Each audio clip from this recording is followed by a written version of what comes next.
14 مئی 1986 بمقام جمعہ مسجد Preston England میں قاری محمد حنیف صاحب ملتانی بیان فرما رہے ہیں۔ عنوان ہے عذاب اور نماز۔ سماعت فرمائیں۔ شکریہ۔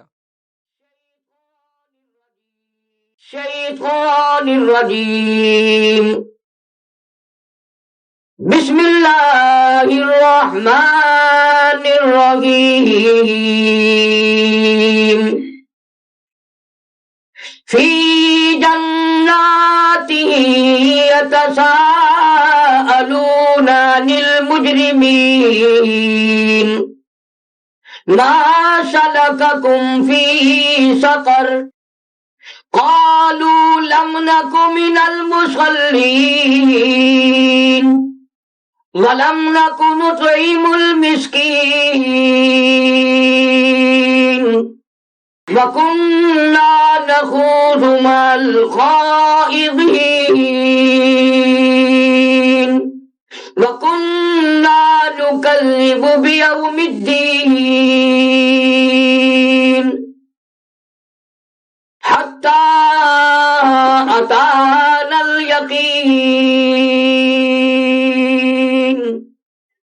وقال النبي صلى الله تعالى عليه وسلم الصلاة عماد الدین، من اقامها فقد اقام الدین ومن ترکها فقد هدم الدین۔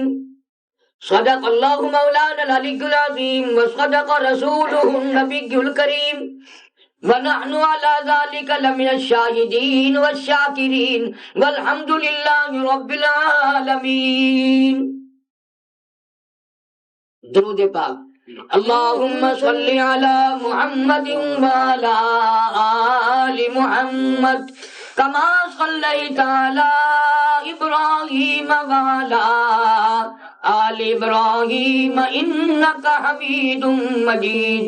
اللہم بارک علی محمد وعلی آل محمد کما بارکت علی ابراہیم وعلی آل ابراہیم انک حمید مجید۔ قرآن کریم کے 29ویں پارے کی چند آیات جو اس وقت تلاوت کی گئیں، سورہ مدثر کے دوسرے رکوع کی چند آیات ہیں۔ پروردگار عالم نے ارکان اسلام جو مسلمانوں کے لیے لازمی اور لابدی قرار دیے، ان کی تشریح بھی فرمائی۔ کیونکہ وہ سارے جہان کا خالق و مالک ہے، اسے اختیار ہے کہ وہ اپنی طرف سے پابند کرے کہ زندگی میرے بندوں نے اس طرح پہ بسر کرنی ہے۔ آزاد نہیں ہے میں اور آپ، یہ ایک بھول ہے کہ جو چاہو کرو، جس طرح سے چاہو چلو، کوئی بات نہیں، ایسا نہیں ہے۔ جس نے پیدا فرمایا اس کو قانون یہ حق حاصل ہے کہ اس کا بتایا ہوا طریقہ اور رستہ اس پر چلا جائے، اور جو اس پر نہ چلے وہ سزا دے۔ دنیا کا بھی دستور ہے۔ ساری دنیا کی حکومتیں اپنے باغی کو معاف نہیں کرتی، تو خداوند کریم کی کہ یہاں بھی ارکان اسلام کے باغی کے لیے کوئی معافی نہیں۔ نماز وہ اسلام کا رکن ہے، قیامت میں جس کی سب سے پہلے پوچھ کی جائے گی۔ اور صحابہ کرام نے عرض کیا، یا رسول اللہ صلی اللہ علیہ وسلم، قیامت کے دن اتنی دنیا جو موجود ہوگی، آدم علیہ السلام کی امت، نوح علیہ السلام کی امت، سارے پیغمبروں نبیوں کی امتیں موجود ہوں گی، آپ ہمیں کیسے پہچانیں گے؟ ہماری پہچان کیسے ہوگی آپ کو؟ تو ارشاد فرمایا محمد عربی صلی اللہ علیہ وسلم نے کہ میری امت کے اعضائے وضو کے جو اعضاء ہیں یہ میری امت کے چاند کی طرح چمکیں گے۔ ہاتھ پیر جن کے وضو کرتا ہے، قیامت کے دن اس خوفناک منظر میں، ہوش ربو گھڑی میں، یہ چاند اور سورج کی طرح چمکیں گے۔ حضور نے فرمایا میں اس طرح پہچان لوں گا یہ میرا امتی ہے۔ بڑا اہم رکن ہے نماز، آج لوگ اس کی پرواہ نہیں کرتے۔ اگر کوئی دوسرے ملک سے لا کر اپنے بچے کو تحفہ دے اور وہ بچہ نالی میں پھینک دے تو باپ تھپڑ مارتا ہے۔ میں امریکہ سے دوسرے ملک سے لایا بچہ خوش ہوگا، کھائے گا، پیے گا، کھیلے گا، تم نے اس کی بے عزتی کی۔ تمہارا دوسرے ملک کا لایا ہوا تحفہ اولاد قبول نہ کرے اور کھائے پیے نہ تو تمہیں غصہ لگتا ہے؟ یہ نماز عرش عظیم سے آیا ہوا تحفہ ہے، خدا نے بھیجا ہے یہ، اور محمد کریم صلی اللہ علیہ وسلم کا لایا ہوا تحفہ ہے۔ تو قرآن کریم نے اعلان کر دیا جب لوگ جنتی جنت میں چلے جائیں گے، دوزخی دوزخ میں چلے جائیں گے، اپنی اپنی سزا پالیں گے، حالات دنیا کی تمام سامنے آ جائیں گے اور اعلان کر دیا جائے گا وَامْتَازُوا الْيَوْمَ أَيُّهَا الْمُجْرِمُونَ۔ اور ظالموں، جھوٹ بولنے والوں، زنا کرنے والوں، بدماشی کرنے والوں، نمازوں کو ٹھکرانے والوں، نمازوں کی پرواہ نہ کرنے والوں، الگ ہو جاؤ میرے نیک بندوں کے پاس، آج تمہیں کھڑا ہونے کی اجازت نہیں، تم میرے نیک بندوں کے پاس قیامت کے دن کھڑے نہیں ہو سکتے۔ لیمیز اللہ الخبیث من الطیب، نیک و بد میں تمیز کر دی جائے گی، الگ الگ صفیں بنا دی جائے گی۔ فرمایا جب جنتی جنت میں پہنچ جائیں گے اور دوزخیوں کا فیصلہ ہو کر تو ہمیشہ کے لیے جہنم میں چلے جائیں گے، تو اللہ پاک اپنے فضل و کرم سے جنتیوں کا حکم دے گا آؤ تم اپنے رشتہ داروں کا، اپنے ہمسایوں کا، اپنے عزیزوں کا حال دیکھو جو نماز نہیں پڑھتے تھے، آج ان کا کیا حال بنا ہوا ہے۔ چنانچہ جنتی لوگ کھلے۔ اب بات یہ ہے کہ قیدی آدمی نہیں کیا جا سکتا، آزاد تو ہر جگہ آئے گا جائے گا، جنتی کو کیا پرواہ، وہ جہاں چاہے جائے۔ جنتی لوگ آئے اور انہوں نے آ کر کے برا حال دیکھا، سوال کر دیا فی جناتی یتساءلون عن المجرمین۔ جنتی لوگوں نے سوال کر دیا، جنتی لوگوں نے پوچھ لیا، جنتیوں نے ایک بات سامنے رکھ دی فی جناتی یتساءلون عن المجرمین۔ دوزخیوں نے سوال، جنتیوں نے سوال کر دیا، دوزخیوں سے پوچھ لیا ما سلککم فی سقر، کون سی چیز تمہیں دوزخ میں لائی؟ یہ اتنے بڑے بڑے جہنم کے انگارے، یہ اتنی بڑی بڑی طرح طرح کی وادیاں، عذاب مل جانے کے بڑے بڑے طریقہ کار۔ قرآن کہتا نار اللہ الموقدۃ التی تطلع علی الافئدہ، جہنم کی آگ اللہ پاک کی سلگائی ہوئی آگ ہے، خداوند کریم کی بھڑکائی ہوئی آگ ہے، اتنی سیانی ہے، اتنی ہوشیار ہے، وہ آگ سب سے پہلے دل کو جلائے گی۔ نار اللہ کسی بندے کی سلگائی ہوئی نہیں، کسی آدمی کی بھڑکائی ہوئی نہیں، اللہ میاں کی سلگائی ہوئی آگ ہے، شعلے بھڑکائے ہوئے ہیں، الافئدہ، سب سے پہلے آدمی کے دل کو جلائے گی۔ سوچا کیوں نہیں؟ انہا علیہم مؤصدۃ فی عمد ممددہ، جہنم کی آگ کے انگارے جب جلائیں گے انہا ترمی بشرر کالقصر کأنہ جمالۃ صفر، اونٹ کی طرح ایک ایک انگارہ۔ اللہ کا قرآن ہے، فرمایا لہم من فوقہم ظلل من النار وَمِن تَحْتِهِمْ ظُلَلٌ، نیچے بچھونا بھی آگ کا، اوپر اوڑھنا بھی آگ کا، کروٹ بدلنے نہ پائیں گے۔ اِنَّهَا عَلَيْهِمْ مُؤْصَدَةٌ فِي عَمَدٍ مُمَدَّدَةٍ، آگ کے ستونوں سے باندھ دیا جائے گا تاکہ کروٹ نہ بدل لے، کسی طرح میں عذاب میں کمی نہ آ جائے، کوئی کمی واقع نہ ہو جائے۔ جنتی لوگ کہتے ہیں ما سلککم فی سقر، ارے یہ تمہیں دوزخ میں کیا چیز لے آئی؟ یہ بربادی کیسے ہوئی؟ یہ تباہی تمہاری کیسے پھری؟ تم ہمارے ہمسائے تھے، ہمارے رشتہ دار تھے، میرا بھائی تھا، میرا بیٹا تھا، میرا ابا تھا، میرا دوست تھا، کیا چیز یہاں تجھے لے آئی؟ اتنی بڑی تباہی پھر گئی۔ فشاربون علیہ من الحمیم، اتنا گرما گرم پانی کھولتا ہوا سخت گرم پانی ملے گا، پانی پانی پانی لوگ کریں گے، اتنا گرم ملے گا کہ سوج کر یہ نیچے کا ہونٹ پیروں کے انگوٹھوں پہ آ پڑے گا۔ حدیث پاک کا ترجمہ کر رہا ہوں، علماء سے پوچھ لیں، اور اوپر کا ہونٹ سوج کر کمر پہ جا پڑے گا۔ مسلم شریف کی روایت میں ہے ایک آدمی کی زبان جہنم میں اتنی لمبی لٹک جائے گی اس پہ 18 آدمی کھڑے ہو سکیں گے۔ سنن کی روایت میں ہے جہنمی جل جل کر سڑ سڑ کر 3 میل لمبا 3 میل چوڑا پھول کر سوج کر ایک آدمی کا بدن ہو جائے گا۔ فرمایا ما سلککم فی سقر، او دوزخیو تمہیں یہاں کیا چیز لے آئی؟ وہ کون سا گناہ کیا، وہ کون سا جرم کیا، کون سی خطا کی، کون سا قصور کیا جو تم اتنی بڑی بربادی میں آئے؟ قرآن کریم نے جہنمیوں کا جواب نقل فرما دیا تاکہ لوگ خبردار ہو جائیں، سمجھدار ہو جائیں، ہوشیار ہو جائیں، پہلے سے انتظام کر لیں۔ جہنمی سارے مل کے بولتے ہیں، قرآن کہتا ہے قالو، کہنے لگے لم نک من المصلین، ہم دنیا میں نماز کی پرواہ نہ کرتے تھے، دل میں آیا پڑھی، نہ دل میں آیا نہ پڑھی۔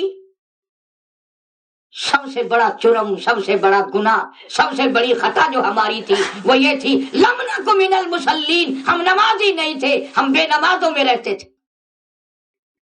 قرآن کریم میں کئی سو مقام پر نماز کی تاکید آئی، نماز کا حکم آیا، اور جناب مدنی کریم صلی اللہ تعالی علیہ وسلم نے اپنی پوری زندگی میں نماز کا حکم آ جانے کے بعد آخری وقت تک ایک نماز قضا نہیں فرمائی۔ جناب ابو بکر صدیق رضی اللہ تعالیٰ عنہ کی ایک نماز بھی قضا نہیں ہوئی، جناب فاروق اعظم رضی اللہ تعالیٰ عنہ کی ایک نماز قضا نہیں ہوئی، حضرت عثمان رضی اللہ تعالیٰ عنہ کی ایک نماز بھی قضا نہیں ہوئی، حضرت علی رضی اللہ تعالیٰ عنہ کی ایک نماز بھی قضا نہیں ہوئی۔ 1,29,000 صحابہ کرام میں سے کبھی کسی نے نماز قضا نہیں کی، اور بلکہ یہ حضرات تو نماز کچھ اور طرح کی پڑھتے تھے، ہم اور طرح کی پڑھتے ہیں۔ ہمارے یہاں تو حساب و کتاب بھی نماز میں یاد آتا ہے، اگلی پچھلی چیزوں کا لینا دینا نماز میں یاد آتا ہے۔ جناب مدنی کریم صلی اللہ تعالی علیہ وسلم نے فرمایا او لوگو، آج میرے قافلے کا پہرا کون دے گا، میرے لشکر کی پہریداری کون کرے گا، میری فوج کی حفاظت آج کی رات کون کرے گا؟ میں جنت الفردوس کا وعدہ کرتا ہوں۔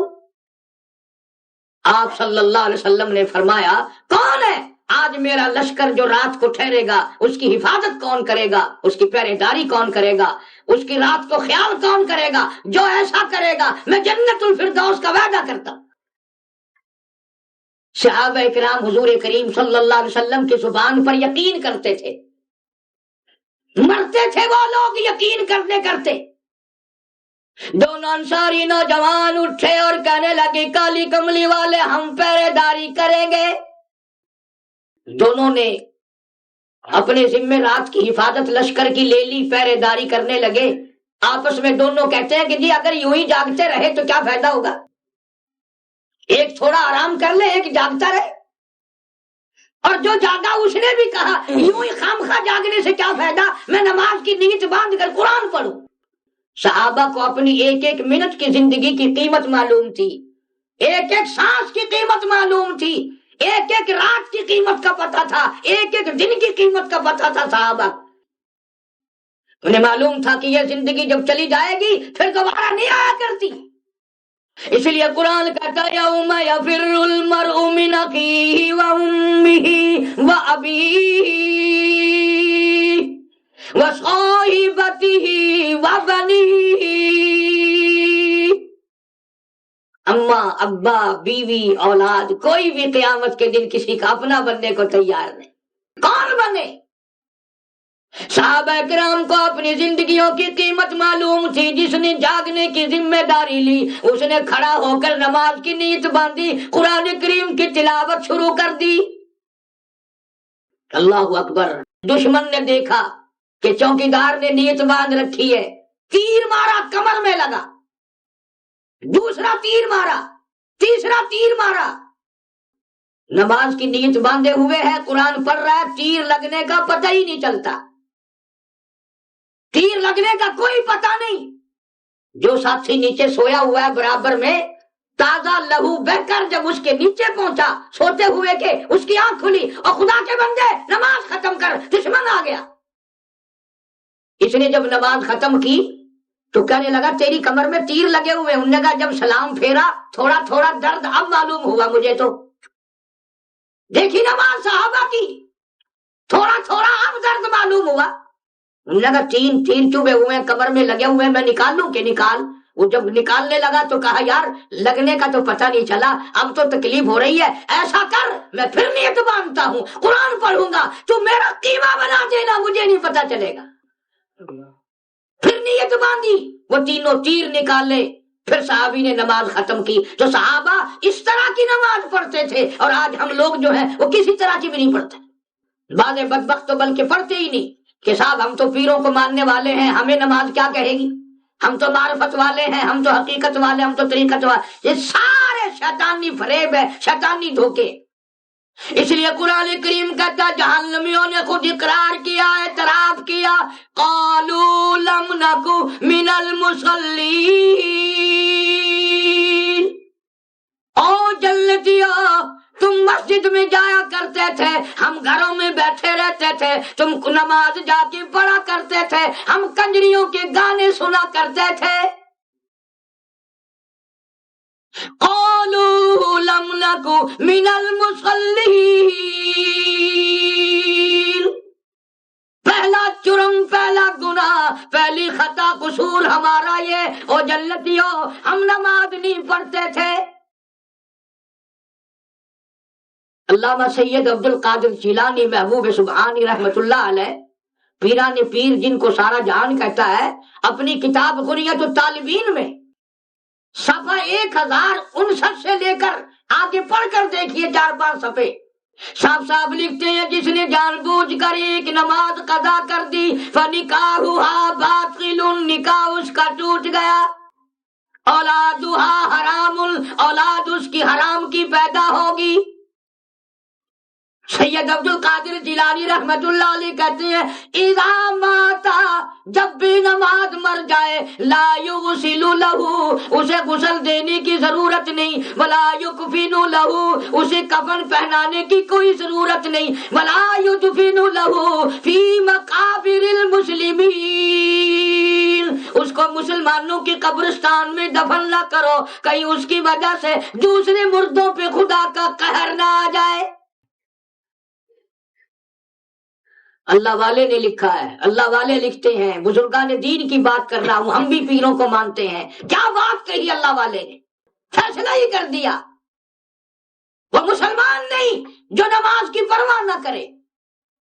ایک حدیث پاک میں آتا ہے قیامت کے دن اللہ پاک کی عدالت میں لوگوں کو لایا جائے گا, کوئی گناہ کرنے والا کسی شکل میں آئے گا, کوئی گناہ کرنے والا کسی شکل میں آئے گا. قیامت کے دن بے نماز کو خنزیر کی شکل میں پیش کیا جائے گا, اللہ کی حضور میں اس شکل میں لایا جائے گا کہ یہ بے نماز ہے, نماز کی پرواہ نہیں کرتا تھا, نماز کے وقت میں یہ سویا کرتا تھا, خدا کا باغی ہے, یہ بغاوت کرتا تھا. اور قرآن کریم کے ایک مقام پہ ہے کہ قیامت کے دن اللہ پاک اپنا نور چمکائیں گے, نور چمکائیں گے. یوم یکشف عن ساق ویدعون الی السجود فلا يستطيعون خاشعة ابصارهم ترهقهم ذلة. اللہ پاک اپنا نور چمکائیں گے اور حکم ملے گا کہ سب سجدہ کریں, سب لوگ سجدے میں گر پڑیں گے, مگر بے نماز چاہیں گے ہم بھی سجدے میں گر پڑیں. قرآن کہتا ہے ان کی کمر میں لوہا ٹھوک دیا جائے گا, جھکنے نہ پائیں گے. واضح طور پر پتہ چل جائے گا یہ فلاں فرض کے باغی ہیں, یہ نماز کو ترک کرنے والے لوگ. آگے جہنمی خود اقرار کرتے ہیں، فرمایا وَلَمْ نَكُ نُطْعِمُ الْمِسْكِينَ۔ جہنمی لوگ اقرار کرتے ہیں، خود اعتراف کر رہے ہیں کہ دوسرا ہمارا جرم، دوسرا ہمارا گناہ، دوسری ہماری خطا یہ ہے کہ ہم محتاجوں کو کھانا نہیں کھلایا کرتے تھے، غریبوں کی پرواہ نہیں کرتے تھے۔ وَلَمْ نَكُ نُطْعِمُ الْمِسْكِينَ، ہم نے غریبوں کی، محتاجوں کی، یتیموں کی، بیواؤں کی کبھی پرواہ ہی نہ کی۔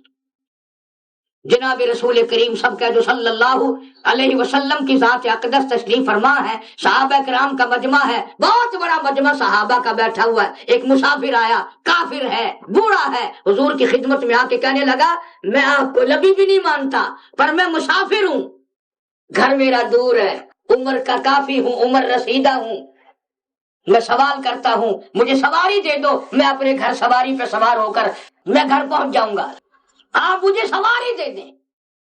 اندازہ لگاؤ، اس نے خود بتا دیا کہ میں آپ کو نبی نہیں مانتا، میں خدا کو وحدہ لا شریک نہیں مانتا، پر میں انسان ہوں، بوڑھا ہوں، کمزور ہوں، میں اپنے گھر پہنچ جاؤں گا، آپ مجھے سواری دے دیں۔ جناب مدنی کریم صلی اللہ تعالی علیہ وسلم نے صحابہ کرام کو خطاب فرمایا، او لوگو، کون ہے جو آج مجھے سواری دے، کل جنت الفردوس میں اعلیٰ درجے کی سواری کا وعدہ کرتا ہوں۔ نبی کریم صلی اللہ علیہ وسلم نے فرمایا جو آج مجھے سواری دے گا میں جنت الفردوس میں اعلیٰ درجے کی سواری کا وعدہ کرتا ہوں۔ اب حضور علیہ الصلوۃ والسلام کا وعدہ، سبحان اللہ، صحابہ یقین کرنے والے، حضرت عبادہ بن ثابت رضی اللہ تعالیٰ عنہ اٹھے اور اپنی اونٹنی حضور کے حوالے کر دی۔ آپ نے وہ اونٹنی لے کر اس مسافر کو دے دی کہ لو بھائی اس پہ سوار ہو کر تو چلا جا، لیکن اب وہ کہتا ہے نبی اللہ مجھے بھوک بھی لگی ہے، پہلے کہتا ہے مجھے کپڑا چاہیے، میرے پاس کپڑا بھی نہیں۔ اب آپ میں سے یا میں وہاں ہوتا تو کہتا واہ بھائی واہ، تجھے عادت پڑ گئی، سواری دے دی تو اب کپڑے پہ چلا گیا، انگلی پکڑتے پکڑتے ہاتھ پکڑنا شروع کر دیا، چلا یہاں سے۔ مگر امام الانبیاء محبوب کبریا حضرت محمد مصطفیٰ صلی اللہ تعالی علیہ وسلم پھر کھڑے ہو گئے، فرمایا کون ہے جو آج مجھے کپڑا دے اللہ کے نام پر، کل میں جنت الفردوس میں اعلیٰ درجے کے جوڑوں کا وعدہ کرتا ہوں۔ حضور کریم صلی اللہ علیہ وسلم پھر کھڑے ہو گئے اور حضرت علی رضی اللہ تعالیٰ عنہ نے اپنی چادر اتار کر دے دی کہ آپ یہ دے دیں، آپ نے لی اور اس مسافر کو دے دی۔ اب وہی پورا مسافر کہتا ہے نبی اللہ مجھے بھوک بھی لگی ہے، پہلے سواری مانگی، پھر کپڑا مانگا، پھر بھوک کا متعلق کہنے لگ گیا۔ اب آپ نے یہ نہیں فرمایا کہ بھئی یہاں ہم نے کوئی لنگر کھول رکھا ہے، ہم نے یہاں کوئی ہوٹل چلایا ہوا ہے، تجھے کپڑا مل گیا، سواری مل گئی، روٹی کہیں اور جا کے دیکھنا۔ کیسے جواب دے؟ قرآن میں آتا ہے وَإِنَّكَ لَعَلَىٰ خُلُقٍ عَظِيمٍ، کالی کملی والے تیرے اخلاق حسنہ کی قسم، تیرے بلند اخلاق کی قسم، تیری صورت کی قسم، تیری سیرت کی قسم، تیرے شہر کی گلیوں کی قسم۔ آپ صلی اللہ علیہ وسلم نے پھر کھڑے ہو کر کے صحابہ کرام کو خطاب فرمایا کون ہے جو آج مجھے کھانا دے، میں جنت الفردوس میں اعلیٰ درجے کے کھانے کا وعدہ کرتا۔ علماء کرام نے لکھا کہ اس سوال کا جواب نہ ملا، اس سوال کا جواب نہ ملا، کھانے کا جو آپ نے سوال فرمایا اس کا جواب نہ ملا، حالانکہ 300 سے زیادہ صحابہ کا مجمع بیٹھا ہوا تھا۔ علماء نے لکھا ہے 300 میں سے کوئی صحابی ایسا نہیں جس کا 3 دن سے کم کا فاقہ ہو۔ خود مدنی کریم صلی اللہ علیہ وسلم کا کئی دن کا فاقہ ہے، سارے صحابہ فاقے سے بیٹھے۔ جناب سلمان فارسی رضی اللہ تعالیٰ عنہ اٹھے اور اس یہودی مسافر کافر کا ہاتھ پکڑا، فرمایا آ جا، میں تجھے ایسے دروازے پہ لے کے چلوں گا وہاں سے کچھ نہ کچھ کھانے کے لیے مل ہی جائے گا۔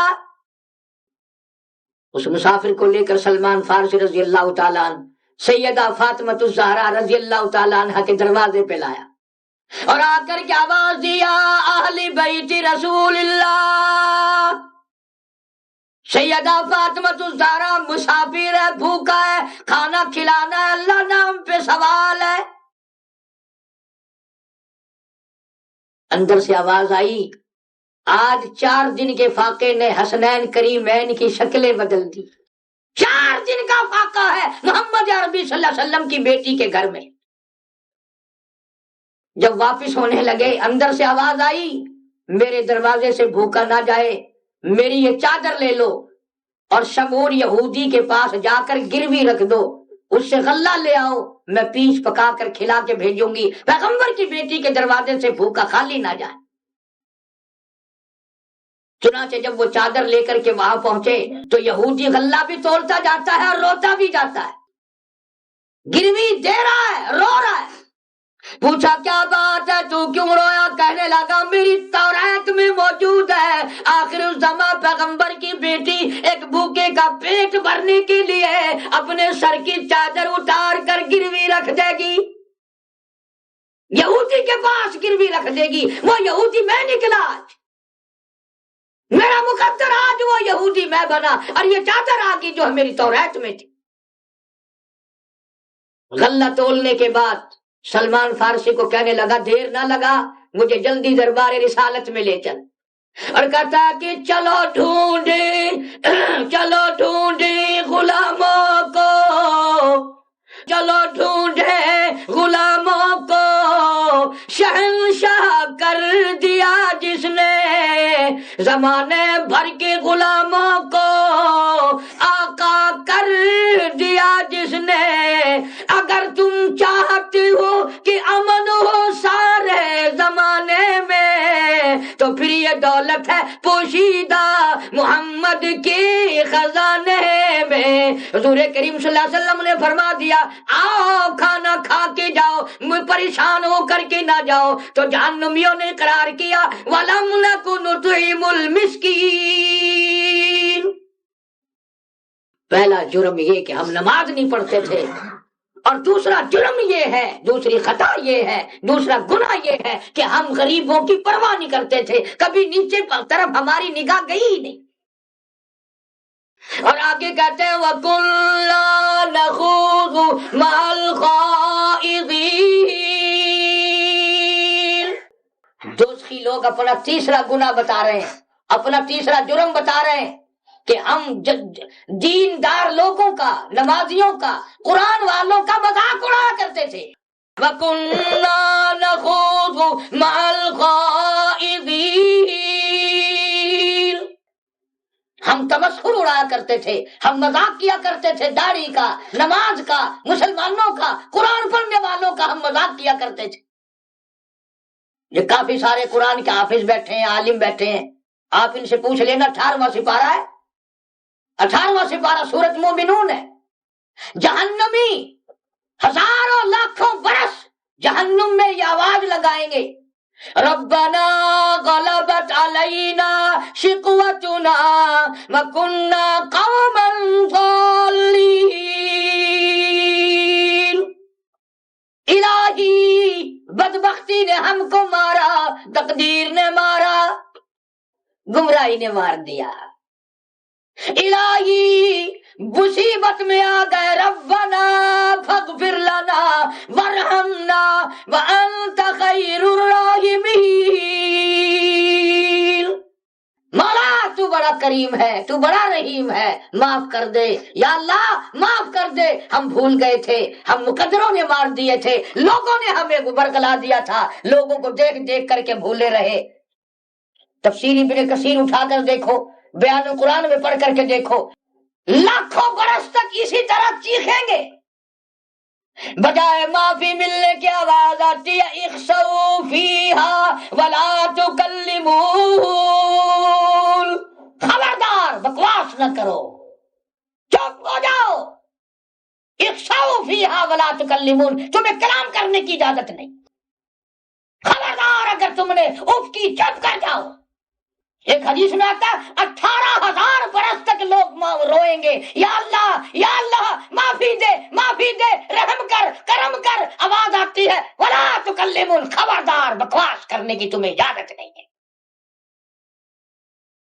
تمہیں دنیا میں میرے قرآن پہ میرے محبوب کریم صلی اللہ علیہ وسلم کے فرمان پہ یقین نہ آیا، علماء کی زبان پر یقین نہ آیا، تم نے میرے قرآن پہ یقین نہیں کیا، آج تیری چیخ و پکار پر میں کیوں یقین کروں؟ وہ دن چلے گئے جب توبہ کرتا، استغفار کرتا، اللہ کے سامنے گر گڑا کے روتا، معافی مانگتا۔ ارے آج وہ دن آئے ہیں، رمضان بھی ہے، دن بھی ہے، روزے بھی ہیں، برکت بھی ہے، رحمت بھی ہے، وقت بھی ہے، توبہ کرنے کا وقت تو آج ہے۔ اور آگے چل کر کے فرمایا فَاتَّخَذْتُمُوهُمْ سِخْرِيًّا، یاد کر تو میرے قرآن کا مذاق اڑایا کرتا تھا، وَكُنْتُمْ تَضْحَكُونَ، ہنسی اڑایا کرتا تھا میرے قرآن کی، میرے دین کی، میرے محمد کریم صلی اللہ علیہ وسلم کے فرمان کی، تو بڑی ہنسی اڑایا کرتا تھا، آج پانی کیوں مانگتا ہے، آج توبہ کیوں کرتا ہے؟ دوسرے مقام پہ ہے قرآن کریم میں، لوگ رویں گے، نہ جانے لاکھوں برس تک اس آیت کی صدا لگائیں گے، ربنا اخرجنا نعمل صالحا غیر الذی کنا نعمل، یا اللہ اب کے دنیا میں بھیج دے، مولا اب کے دنیا میں بھیج دے، ہر وقت مسجد میں رہوں گا، ہر وقت سجدے میں رہوں گا۔ جواب ملتا وقیل اليوم ننساکم کما نسیتم لقاء یومکم ھذا ومأواکم النار وما لکم من ناصرین۔ اللہ کی طرف سے جواب ملتا ہے تو نے میرے قرآن کی پرواہ نہ کی، آج میں نے تجھے بھلا دیا، میں نے تجھے بھلا دیا، اور میں نے بلایا، تیری تباہی پھر گئی۔ میرا قرآن تو نے بھلایا، پرواہ نہیں کرتا تھا، نہ نماز کی، نہ اذان کی، نہ قرآن کی، جو دل میں آیا وہی، کھانے میں خود مختار نہیں۔ اور دوزخی لوگوں آخری بات اور کہتے ہیں وَكُنَّا نُكَذِّبُ بِيَوْمِ الدِّينِ، اور لوگوں ہمیں تو اس قیامت کا بھی یقین نہ تھا، جو قیامت آئی ہوئی ہے، اور جس قیامت کے بعد ہمیں جہنم میں داخل کیا گیا، دوزخ میں داخل کیا گیا، وَكُنَّا نُكَذِّبُ بِيَوْمِ الدِّينِ، ہمیں اس قیامت کا بھی یقین نہ تھا، یہ جو آئی ہے نا، انہوں نے کہا پھر اب حَتَّى أَتَانَا الْيَقِينُ، اب تو ہمیں سب سے زیادہ یقین آ گیا، جہنم کا بھی یقین ہے، اور قیامت کا بھی یقین ہو گیا، اللہ کے فیصلے کا بھی یقین ہو گیا، لیکن اس وقت کے یقین کا فائدہ کیا؟ کوئی فائدہ نہیں۔ یقین کر، آج کر، توبہ آج کر، استغفار آج کر، اللہ سے معافی آج مانگ۔ اور جو دوزخیوں نے قصور بتائے، ایک نماز نہ پڑھنے کا، ایک غریب کا خیال نہ کرنے کا، ایک دین کا تمسخر اڑانے کا، قیامت کا یقین نہ کرنے کا، ان ساری چیزوں کو آج دل میں بٹھا اور اعلان خداوندی کو اپنے دماغ پر اس طرح سے حاوی کر، سارے جہان کی باتیں غلط ہو سکتی ہیں پر قرآن کی بات غلط نہیں ہو سکتی۔ جب اس ذہن کے ساتھ ہم لوگ چلیں گے اور دین اور ایمان کے ایک ایک رکن کو سنبھال کر چلیں گے، انشاءاللہ مرتے وقت کلمے اور ایمان کی دولت ملے گی۔ ارے ہم تو ایسے بزرگوں کے غلام ہیں، حضرت با یزید بستامی رحمت اللہ علیہ کے واقعات میں لکھا ہے کہ آخری وقت تھا، فرشتوں نے جنت کا نقشہ کھینچ کر سامنے کر دیا تو منہ پھیر لیا۔ فرشتوں نے پوچھا جنت سے نفرت کرتے ہو؟ فرمایا نہیں، جس جنت میں میرے خدا کا دیدار نہ ہو میں اس جنت کا لے کے کیا کروں گا۔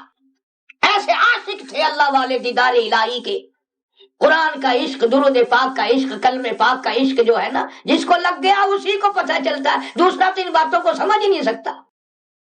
تو یہ قرآن کریم کی اس آیت کا ترجمہ تھا۔ جنتیوں نے سوال کیا، جاننے والے تھے، پہچاننے والے تھے، بھائی تھے، رشتہ دار تھے، دوزخیوں نے اپنے قصور بتا دیے کہ ہم عورتیں بھی بولیں گی، مرد بھی بولیں گے کہ ہم نے نماز کا پرم خیال نہ کیا اور غریب کا خیال نہ کیا اور ہم دین کا مذاق اڑایا کرتے تھے اور قیامت پر بھی ہمارا یقین اور ایمان نہ تھا، اس لیے یہ تباہی ہماری پھری ہے، اور اب خالدین فیہا ابدا، ہمیشہ کے لیے جہنم کا دردناک عذاب ان کے لیے لکھ دیا جائے گا۔ تو ایسی صورت میں کیا بنے گا؟ یہ تو اللہ میاں کا کتنا بڑا کرم ہے کہ پہلے ہی قرآن بھیج دیا، خطرناک خبریں ساری سنا دی، جہنم کی اطلاع کر دی، محمد عربی صلی اللہ علیہ وسلم کو بھیج کر قبر کا، حشر کا، پل صراط کا، قیامت کا، جہنم کا سارا حال ہمارے سامنے رکھ دیا۔ اب دعا کرو اللہ پاک ہم سب کو یقین کر کے اس پر عمل کی توفیق عطا فرمائے، اور ایک ایک سانس کی قیمت جاننے کی اور ایک ایک سانس کو قیمتی بنانے کی توفیق عطا فرمائے۔ گزشتہ رمضان میں لاکھوں کی تعداد میں لوگ تھے، پرواہ نہ کی، قرآن کی تلاوت نہیں، نماز نہیں، عبادت نہیں، موت آئی، قبروں میں پڑے، کیڑے کھا گئے، تباہ ہو گئے۔ اگلے رمضان میں نہ جانے ہم میں سے کون کون قبر میں ہوگا، کون کون دنیا پہ ہوگا۔ یہ جتنے دن ہیں ان کو غنیمت جانو، زیادہ سے زیادہ تلاوت کرو، کلمے کا ذکر کرو، درود پاک کا ورد کرو، قرآن کی تلاوت کرو، اپنے ماں باپ کے لیے، بڑے بزرگوں کے لیے بخشش کی دعائیں مانگو، صدقہ خیرات اس مہینے میں اور زیادہ ثواب کا ذریعہ بنا دیا جاتا ہے۔ اللہ پاک عمل کی توفیق عطا فرمائے۔ وآخر دعوانا ان الحمدللہ رب العالمین۔